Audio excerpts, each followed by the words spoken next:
Assalamu alaikum students, how are you beta? Hope you are studying very well. Now today's topic of lecture,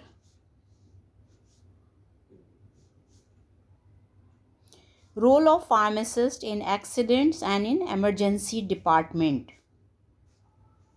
Initial aim, what is the initial aim? To investigate the potential of pharmacist working as a part of emergency department multidisciplinary team.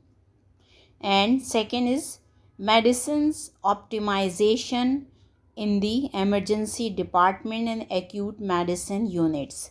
यानी बेटा हमारा जो initial M है, जो हमारा topic है कि role of pharmacist, what is the role and why we study this topic, कि role of pharmacist in accidents and in emergency department. तो हमारा जो इनिशियल एम है, जो ऑब्जेक्टिव है, वो है बेटा investigate the potential of pharmacist working as a part of emergency department multidisciplinary team.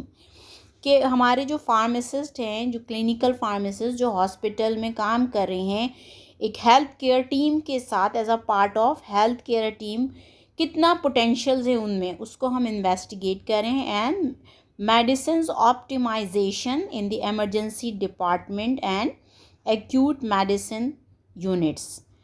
और मेडिसिन का कितना इफ़ेक्टिव यूज़ कर रहे हैं एमरजेंसी डिपार्टमेंट में एंड एक्यूट मेडिसिन यूनिट्स में. तो ये बेटा हमारा इनिशियल एम था. आगे चलते हैं. Clinical pharmacist work directly with physicians, other health professionals and to patients to ensure that the medication prescribed for patient contribute to the best possible health outcome. Clinical pharmacist जो है वो बेटा directly जो है वो कोलैबोरेटिव वर्क कर रहे होते हैं फिजिशियंस के साथ और अदर हेल्थ केयर प्रोफेशनल्स. जैसे आपके पास जो है वो नर्सेज हैं, इसके अलावा डाइटिशियंस आ जाते हैं, फिजियोथेरापिस्ट आ जाते हैं, और एक इनका डायरेक्ट लिंक होता है हेल्थ केयर प्रोफेशनल्स के साथ एंड पेशेंट के साथ. और इस तरह ये इंश्योर करते हैं कि जो मेडिकेशन प्रिस्क्राइब हो रही हैं पेशेंट को, वो contribute to the best possible health outcome. यानी सूटेबल मेडिकेशन का यूज़ हो रहा हो और इरेशनल प्रिस्क्राइबिंग नहीं हो रही हो, और मेडिकेशन के जो हैं वो बेस्ट आउटकम आ रहे हों. Duties of clinical pharmacist. Number 1 जो है वो बेटा assess the status of patients health problem. यानी कि ड्यूटीज़ में क्या क्या है as a clinical pharmacist hospital में जॉब कर रहे हैं. तो नंबर 1 जो है वो बेटा एसेस करते हैं, वैल्यूएट करते हैं status of patients health problem. यानी जो भी पेशेंट वहाँ पर आ रहा है उसको क्या प्रॉब्लम है, क्या हेल्थ से रिलेटेड जो से कौन सी डिजीज़ है, किस प्रॉब्लम को पेशेंट फेस कर रहा है. सेकंड पे आते हैं evaluate the appropriateness and effectiveness of patients medication. और जो पेशेंट मेडिकेशन ले रहा है, जो से प्रिस्क्राइब, वो सूटेबल होनी चाहिए और इफ़ेक्टिव होनी चाहिए जो मेडिकेशन उसे प्रिस्क्राइब की गई हैं. थर्ड जो है वो रिकॉग्नाइज्ड अनट्रीटेड हेल्थ प्रॉब्लम. और इसके अलावा जो उसे मेडिकेशन दी गई हैं, क्या इसके अलावा कोई ऐसी हेल्थ प्रॉब्लम है, कोई ऐसी डिजीज़ है जो कि अनरिकॉग्नाइज्ड है और जिसे नहीं ट्रीट किया जा रहा है. नेक्स्ट जो है follow the patient progress to determine the effect of prescribed medication. और इसके अलावा उस पेशेंट की जो मेडिकेशन उसे प्रिस्क्राइब की गई हैं उसका फॉलोअप रख रहे होते हैं कि क्या वो मेडिकेशन जो उसे प्रिस्क्राइब की गई हैं वो इफ़ेक्टिव हैं, उसके डिज़ीज़ के अकॉर्डिंग हैं, और उसके थेराप्यूटिक आउटकम जो हैं वो गुड हेल्थ आउटकम्स आ रहे हैं. आगे जो है consult with the patient physician in selecting the medication therapy. इसके अलावा जो है वो कंसल्ट करते हैं फिजिशियंस के साथ, consult with the patient physician. यानी जो भी फिजिशियन, जो प्रिस्क्राइबर जो है प्रिस्क्राइब कर रहे हैं मेडिकेशन अकॉर्डिंग टू जो भी पेशेंट की डिज़ीज़ है उसके अकॉर्डिंग जो मेडिकेशन उसे प्रिस्क्राइब की गई हैं उसकी सिलेक्शन में भी वो कम्युनिकेट करता है फिजिशियंस के साथ। नेक्स्ट जो है advise the patient on how to take his or her medication. इसके अलावा पेशेंट काउंसलिंग जब वो कर रहा होता है तो उसे एडवाइस करता है कि किस तरह मेडिकेशन लेनी है, कब लेनी है, कितने टाइम्स पे लेनी है। आगे चलते हैं। Support the health care team efforts to educate the patient on other important steps such as diet and exercise to improve on maintain health. इसके अलावा हेल्थ केयर टीम की जो एक एफ़र्ट होती है उसमें उनके साथ कम्युनिकेट करता है, उनको सपोर्ट करता है कि पेशेंट को एजुकेट किया जाए, उसे गाइड किया जाए कि कौन से स्टेप्स हैं जिससे वो अपनी हेल्थ को मज़ीद इम्प्रूव कर सकता है। उसमें डाइट है, एक्सरसाइज है कि किस तरह की उसे उसकी डिज़ीज़ के अकॉर्डिंग उसको जो है वो उसकी काउंसलिंग करता है कि कौन सी डाइट लेनी चाहिए, एक्सरसाइज करनी चाहिए। तो इस तरह वो पेशेंट की हेल्थ को इम्प्रूव कर सकता है या उसकी हेल्थ को मेंटेन रखने में उनको गाइड कर सकता है। नेक्स्ट जो है to give awareness about immunisation.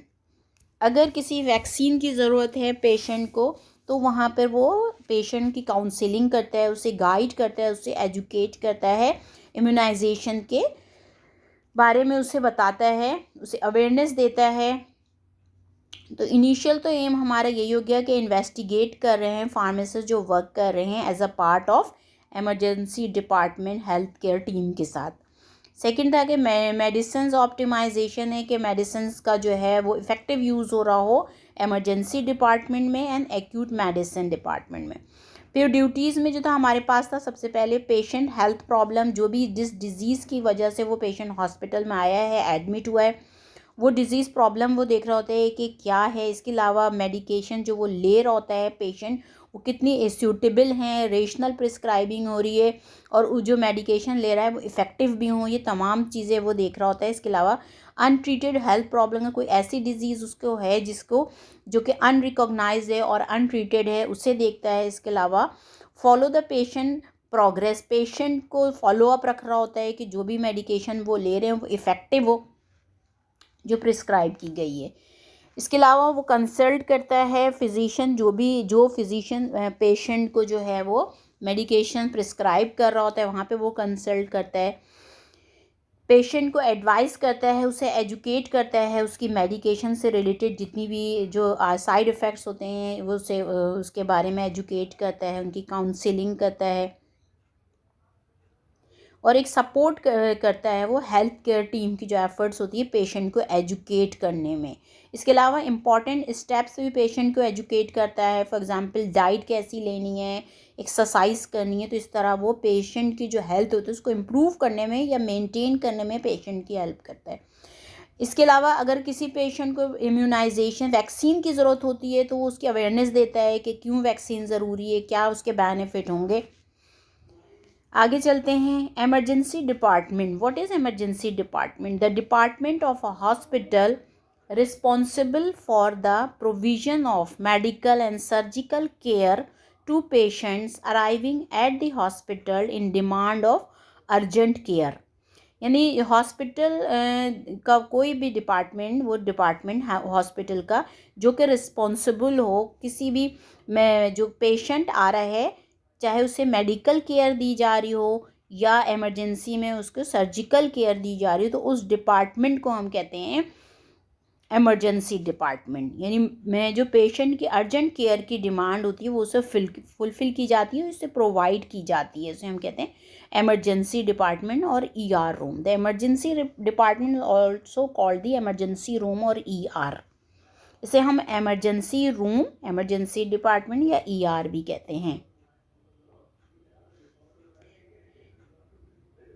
Condition handled in emergency department कौन कौन से हो सकते हैं बेटा? कुछ मैंने यहाँ बता दिए हैं, वैसे तो बहुत सारी ऐसी कोई भी सिचुएशन हो सकती है जिसमें एमरजेंसी में हॉस्पिटल जाना पड़ जाता है और एमरजेंसी में उसे जो डॉक्टर्स और फार्मासिस्ट उससे डील कर रहे हैं।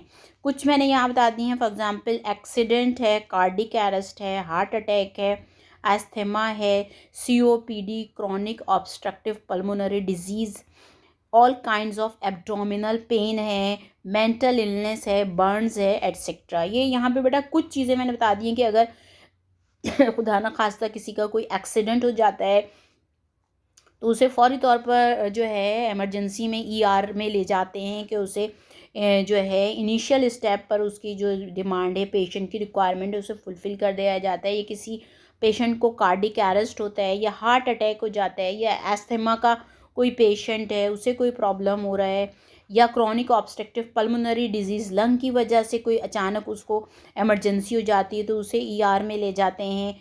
इसके अलावा डिफरेंट टाइप्स के जो एब्डोमिनल पेन होते हैं किसी भी किस्म का, उसमें भी इमरजेंसी में ले जाते हैं। मेंटल इलनेस की वजह से, बर्न्स कहीं पे खुदा ना खास्ता किसी भी वजह से बॉडी के किसी भी पार्ट कोई जल जाता है तो उसमें भी इमरजेंसी में ER ले जाते हैं ताकि पेशेंट को फौरी तौर पर फर्स्ट एड मिल सके।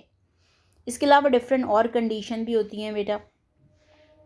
आगे चलते हैं, emergency medicines. Emergency medicines also known as accident and emergency medicines. Emergency medicines को हम एक्सीडेंट एंड इमरजेंसी मेडिसिन्स भी कहते हैं। Emergency physicians care for unscheduled and undifferentiated patients of all ages.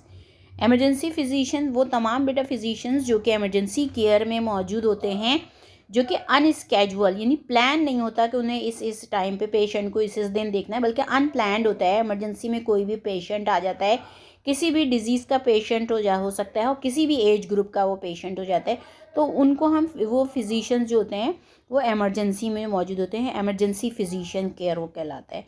Emergency pharmacist that are associated with positive patient outcomes. इसी तरह emergency physicians के साथ वहाँ पर जो फार्मासिस्ट भी मौजूद होते हैं वो भी पेशेंट के पॉजिटिव आउटकम से रिलेटेड होते हैं। यानी वहाँ पे भी जो गाइड करना होता है रिलेटेड टू मेडिकेशन, वो तमाम गाइडेंस मेडिसिन से रिलेटेड वो तमाम फार्मासिस्ट प्रोवाइड कर रहे होते हैं।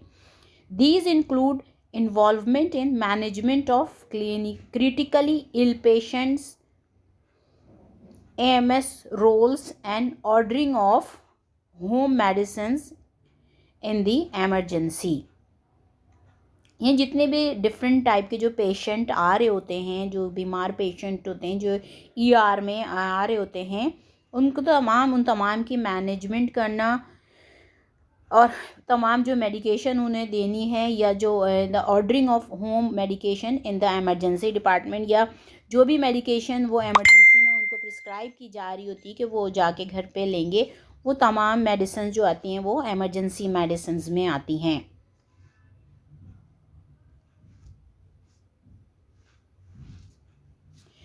अच्छा, इसमें इमरजेंसी मेडिसिन में जो है इन्होंने कहा कि involvement in management of critically ill patient, anti microbials, जो भी एंटी माइक्रोबियल जो है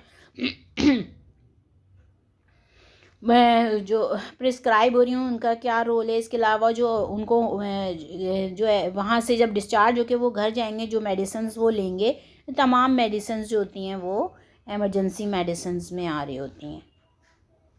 activities of an emergency department pharmacist. क्या क्या एक्टिविटीज़ हो सकती हैं बेटा एक एमरजेंसी डिपार्टमेंट में जो फार्मासिस्ट की अगर ड्यूटी लगी होती है?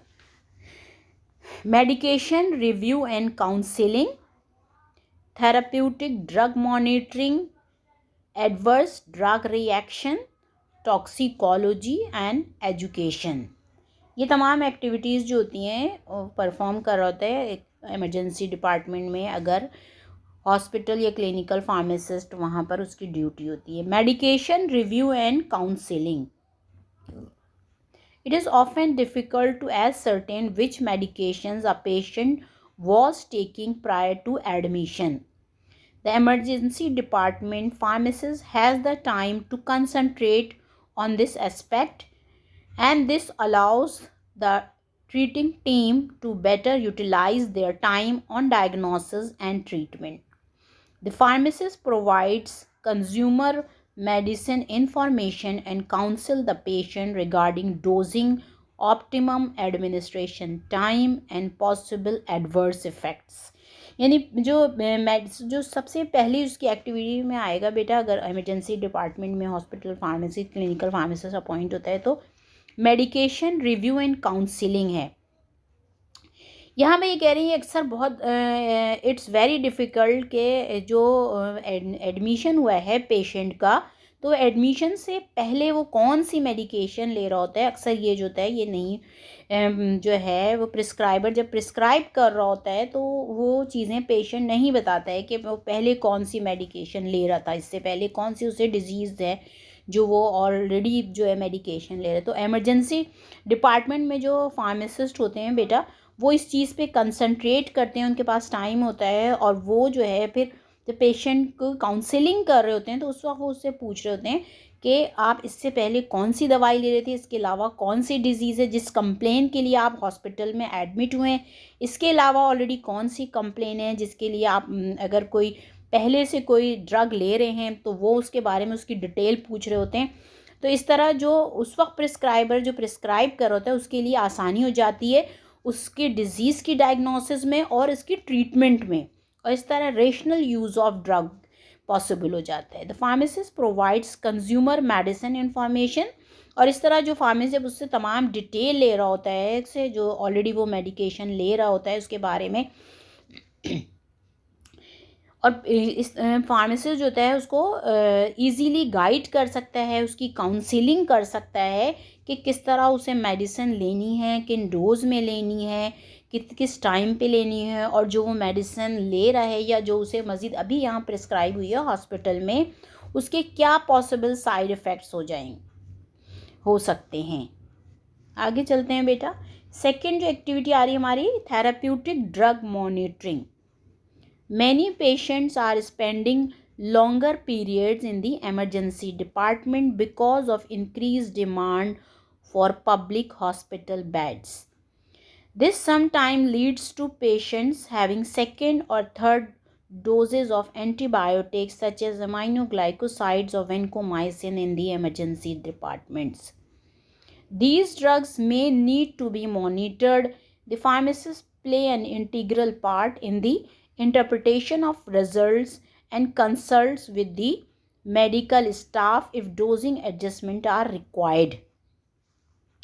यहाँ बेटा ये कह रहे हैं कि बहुत से फार्मासिस्ट ऐसे होते हैं जो ज़्यादा टाइम पीरियड के लिए हॉस्पिटल में एडमिट होते हैं क्योंकि उनकी कंडीशन ऐसी होती है जिसकी वजह से वो एडमिट रहते हैं और इमरजेंसी डिपार्टमेंट में ही मौजूद रहते हैं, जिसकी वजह से ये हो सकता है कि बहुत सी एंटीबायोटिक्स की जो होती है फर्स्ट सेकंड और थर्ड डोज भी वो वहीं पर इमरजेंसी डिपार्टमेंट में ही उनको एडमिनिस्टर की जाती है ये, और इन ड्रग्स की जब उन्हें डोज सेकंड और थर्ड दी जाती है तो उसकी मॉनिटर उनको डोज को मॉनिटर कर रहे होते हैं, उसकी थेराप्यूटिक ड्रग मॉनिटरिंग होती है और उसके जो रिजल्ट्स आ रहे होते हैं जो वहाँ पे फार्मासिस्ट होता है वो उसको इंटरप्रेट कर रहा होता है और फिर वो कंसल्ट करता है मेडिकल स्टाफ से जो जिसने प्रिस्क्राइब की है उसको वो एंटीबायोटिक या वो मेडिसिन के क्या यहाँ पे उसकी डोज एडजस्टमेंट करनी है, क्या डोज जो है कम या ज़्यादा करनी है, जो भी उसकी रिक्वायरमेंट होती है उसके अकॉर्डिंग वो कंसल्ट करता है मेडिकल स्टाफ या जो भी वहाँ पे कंसल्टेंट होता है उससे। थर्ड जो आ रहा है बेटा वो हमारा आ रहा है adverse drug reaction. Medication related events cause many admission to any emergency department. The pharmacist has a role in trying to reduce each admission, though the education of patient and prescribers. Patient admitted with an adverse drug reaction are counseled and provided with an adverse drug reaction card as a reminder of their reaction. The pharmacist also promotes the completion of adverse drug reaction advisory committee formed by emergency department staff to ensure all reactions are documented. Adverse drug reaction ये कह रहे हैं बेटा कि many medication events cause many admissions to any emergency department. ये कह रहे हैं कि कुछ मेडिकेशंस ऐसी होती हैं जिसकी वजह से एमरजेंसी डिपार्टमेंट में एडमिशन हो रहे होते हैं। यहाँ पे फार्मासिस्ट का रोल ये होता है कि the pharmacist has a role in trying to reduce such admissions though the education of patient and prescriber. यानी कि कह रहे हैं कि कुछ मेडिकेशंस ऐसी होती हैं जिसके एडवर्स इवेंट्स की वजह से वो हॉस्पिटल में एडमिट हो रहे होते हैं। यहाँ पर फार्मासिस्ट का रोल ये होता है कि वो एजुकेट करता है पेशेंट को और प्रिस्क्राइबर को, और जब वो काउंसिल करता है, ये एजुकेट करता है पेशेंट या प्रिस्क्राइबर को, तो वो कोशिश करता है कि ये जो एडवर्स एडीआर की वजह से जो एडमिशन हॉस्पिटलों में हो रहे हैं वो कम से कम हो जाएं, वो रिड्यूस हो जाएं। वहाँ पे एक इम्पॉर्टेंट रोल प्ले करता है फार्मासिस्ट।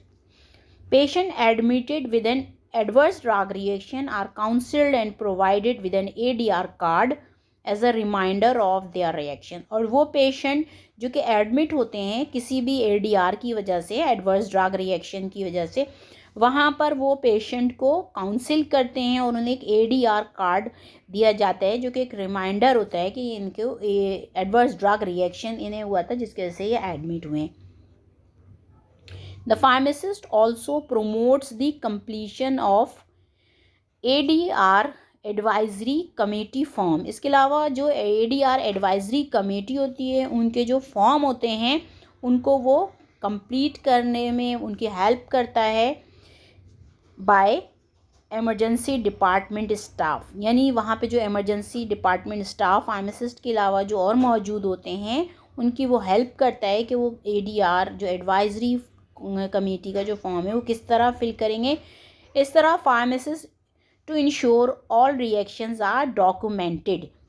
इस तरह जो है वो फार्मासिस्ट इंश्योर करता है कि जितने भी ADR हो रहे हैं हॉस्पिटल में वो तमाम डॉक्यूमेंट हो रहे हैं। Medication review. Many patients present to the emergency department with problems related to polypharmacy and this can sometime leads to admission। यहाँ पे कह रहे हैं कि बेटा मैनी पेशेंट जो होते हैं वो बहुत से पेशेंट ऐसे होते हैं जो ड्यू टू एमरजेंसी डिपार्टमेंट में क्यों एडमिट होते हैं, क्योंकि ड्यू टू पॉलीफार्मेसी, यानी नंबर ऑफ़ मेडिकेशंस जो होती हैं, अगर हम पॉलीफार्मेसी पे जाते हैं तो अगर मोर देन 2 प्रिस्क्रिप्शन पर प्रिस्क्रिप्शन जो मेडिकेशन अगर प्रिस्क्राइब हो रही होती हैं तो वो पॉलीफार्मेसी में आ जाती हैं। तो अगर मोर देन 2 ड्रग्स वो ले रहे होते हैं तो वो पॉलीफार्मेसी में आ जाएंगी। तो उन नंबर ऑफ़ ड्रग्स की वजह से जो भी जो प्रॉब्लम हो रही होती है तो सम टाइम उसकी वजह से भी एडमिशन हॉस्पिटल में हो रहे होते हैं। What pharmacist would normally undertake a thorough medication review on the ward and communicate with the treating team to make any appropriate changes।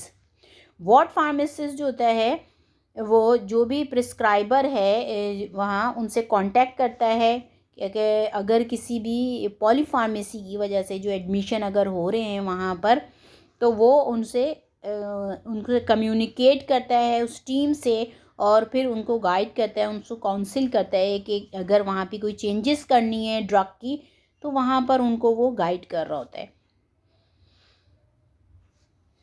और क्योंकि तमाम जितनी भी मेडिकेशन उसे प्रिस्क्राइब हुई हैं उनका थॉरो रिव्यू कर रहा होता है और उस रिव्यू के बाद वो कम्युनिकेट करता है उस जो टीम होती है वहाँ पर, जो भी प्रिस्क्राइबर जो होते हैं, जो मेडिकल स्टाफ होता है जो पेशेंट को प्रिस्क्राइब कर रहा होता है, उसको ट्रीट कर रहा होता है, उसकी एडमिनिस्ट्रेशन हो रही होती है, उन सब के साथ कम्युनिकेट करता है और उसका रेशनल प्रिस्क्राइबिंग को पॉसिबल बनाता है। Patients who are not admitted would not normally have access to this type of service. वो पेशेंट जो कि एडमिट नहीं होते हैं हॉस्पिटल में उनको ये सर्विस प्रोवाइड करना या प्रॉपर उनकी मेडिकेशन का रिव्यू करना पॉसिबल नहीं होता। However, the emergency department pharmacist can review these drugs and forward suggestions to the patient local prescriber।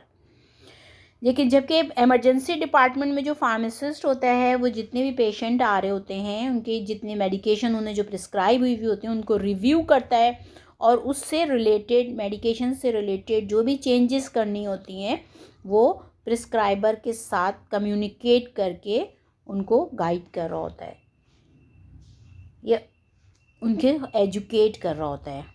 आगे चलते हैं, toxicology.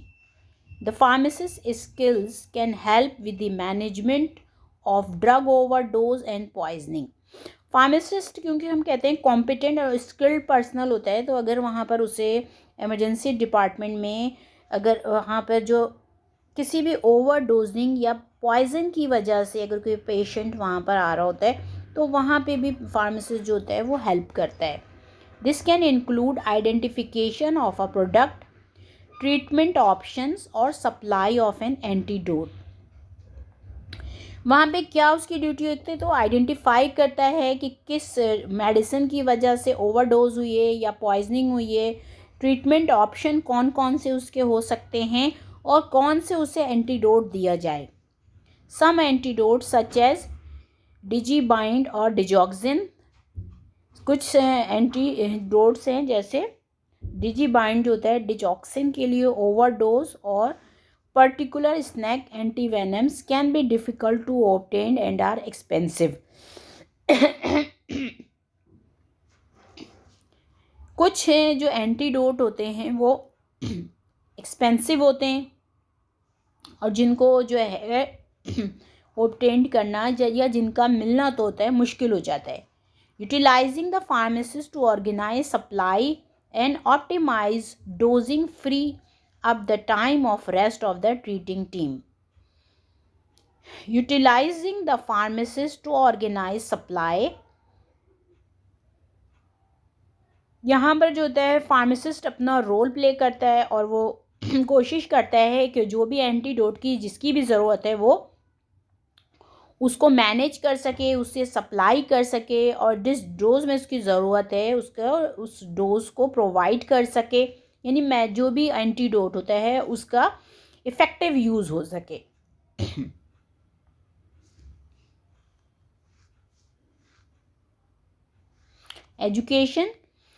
Education play a major part in the work of the emergency department pharmacist.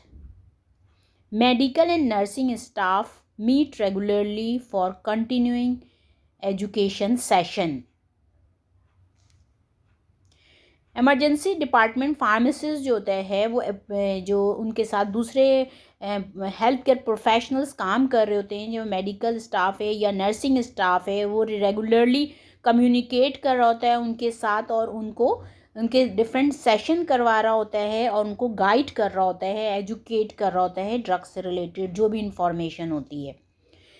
The pharmacist regularly contributes on subjects such as new drug, new protocols, new pharmaceutical delivery devices, and revision of drug therapy protocols.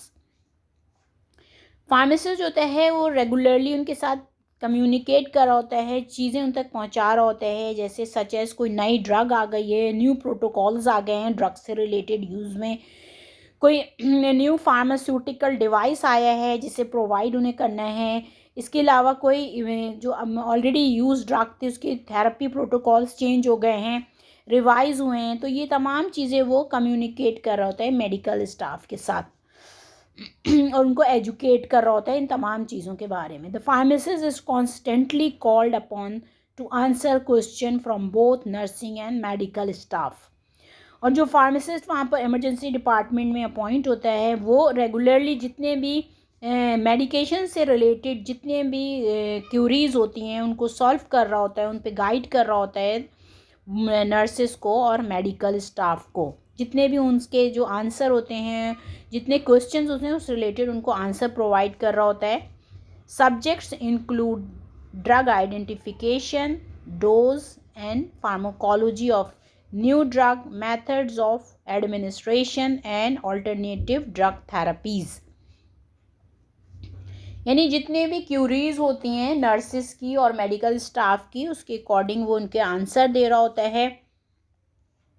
इसके अलावा कोई नई drug आया है उसकी drug identification के बारे में जो है उनको गाइड कर रहा होता है, उसकी डोज क्या होगी, उसकी फार्माकोलॉजी, कोई भी नई ड्रग अगर आई है उसकी क्या फार्माकोलॉजी है, किस तरह वो बॉडी में जाकर जो है ड्रग का इफ़ेक्ट प्रोड्यूस करेगा, किस जो है उसके मेथड ऑफ एडमिनिस्ट्रेशन क्या होगा।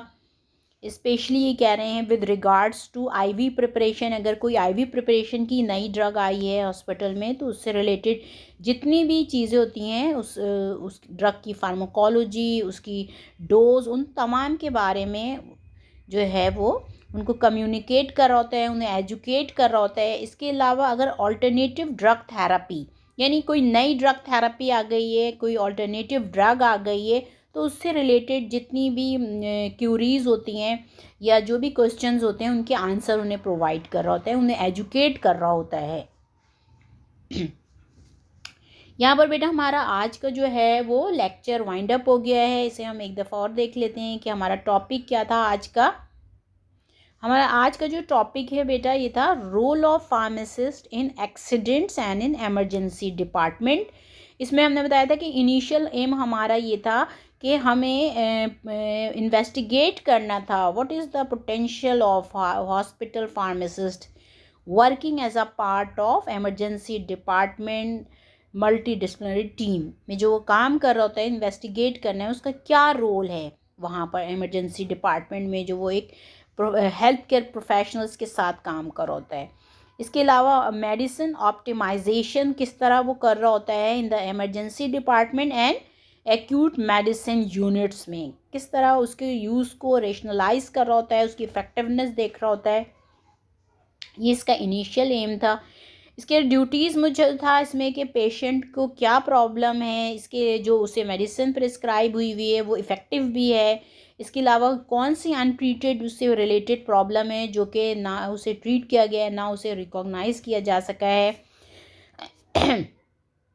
और जो मेडिकेशन उसे प्रिस्क्राइब की गई उनका फॉलो अप रख रहा होता है। फिजिशियंस के साथ कंसल्ट करता है कि जो कौन सी ड्रग सेलेक्ट करनी है for the treatment of the patient. Patient को एडवाइस कर रहा होता है, उनकी काउंसलिंग कर रहा होता है, डिफरेंट जो भी हेल्थ से रिलेटेड उसकी क्यूरीज होती हैं उनको सॉल्व कर रहा होता है। फिर हमने बता दिया बेटा एमरजेंसी डिपार्टमेंट क्या होता है, यानी हॉस्पिटल में वो डिपार्टमेंट जहाँ कोई भी पेशेंट जो है अपनी अर्जेंट मेडिकल केयर के लिए या सर्जिकल केयर के लिए जब हॉस्पिटल में आ रहा होता है तो उसे हम एमरजेंसी डिपार्टमेंट कहते हैं। कौन कौन सी जो वहाँ पर कंडीशन हैंडल हो रही होती हैं एमरजेंसी डिपार्टमेंट, वैसे तो बेटा बहुत सारी हैं, यहाँ पे मैंने कुछ बता दी थी जिसमें एक्सीडेंट था, कार्डिक अरेस्ट था, हार्ट अटैक था, एस्थमा था, सीओपीडी था, all kinds of abdominal pain था, मेंटल इलनेस, बर्न्स एटसेट्रा, और भी इसकी बहुत सारी कंडीशंस होती हैं। फिर एमरजेंसी मेडिसिन हमने बता दिया था कि कोई भी मेडिसिन जो कि हॉस्पिटल में एमरजेंसी डिपार्टमेंट में यूज़ हो रही होती है उसे हम एमरजेंसी मेडिसिन या also known as accident and emergency medicine हम कह रहे होते हैं।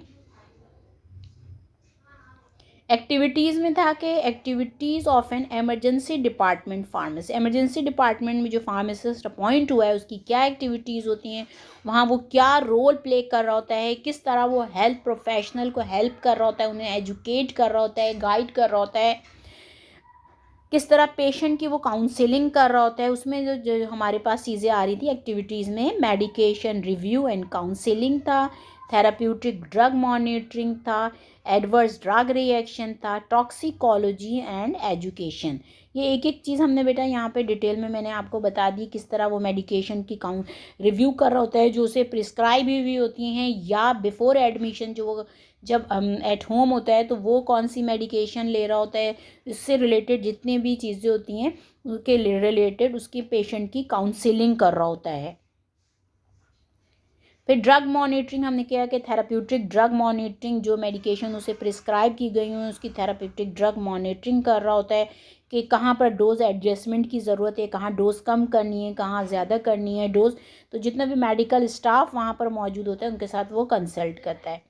फिर एडीआर देख रहा होता है कि किस अगर कोई पेशेंट जो है वो एडीआर की वजह से अगर एडमिट हुआ है या ऑलरेडी वहाँ पे जो एडमिटेड पेशेंट उनमें जो एडीआर होते हैं उसको रिपोर्ट कर रहा होता है और उनकी डॉक्यूमेंटेशन हो रही होती है।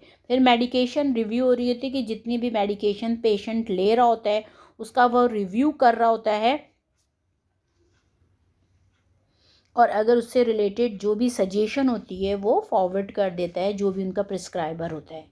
इसके बाद टॉक्सिकोलॉजी थी कि अगर कोई ऐसी ड्रग ले रहा होते हैं जिसके टॉक्सिक इफ़ेक्ट्स आ रहे होते हैं, या कोई पॉइज़न पेशेंट ने ले लिया है, तो उसका कौन सा एंटीडोट है, उसको जो है उसे प्रोवाइड करना, उसकी डोज एडजस्ट करना, ये तमाम काम वहाँ पर फार्मेसी। इसके अलावा एजुकेशन हमारा लास्ट था कि जो पेशेंट को वो एजुकेट कर रहा होता है। इसके अलावा जो मेडिकल स्टाफ, नर्सिंग स्टाफ होता है, ड्रग से रिलेटेड, कोई नई ड्रग आ गई उससे रिलेटेड जो भी क्यूरीज होती हैं उनको सॉल्व करता है, उनको एजुकेट कर रहा होता है। कोई नई डिवाइस आ गई है, कोई नई ड्रग आ गई है, उस नई ड्रग के डोज क्या होगा, उसका मेथड ऑफ एडमिनिस्ट्रेशन, उसकी फार्माकोलॉजी क्या होगी कि किस तरह वो ड्रग बॉडी में जाके इफेक्ट कर रही होती है, या कोई अल्टरनेटिव ड्रग थेरेपी आ गई है, तो ये तमाम एजुकेट कर रहा होता है वो जो जितना भी मेडिकल और नर्सिंग स्टाफ है।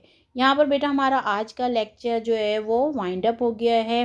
बेटा मैंने एक एक चीज़ आपको डिटेल में यहाँ पे समझा दी है। बाई चांस अगर कोई चीज़ नहीं समझ में आती है तो वो फिर इंटरेक्टिव सेशन में जो हम लेंगे उसमें आप मुझसे पूछ लीजिएगा। अल्लाह हाफिज़।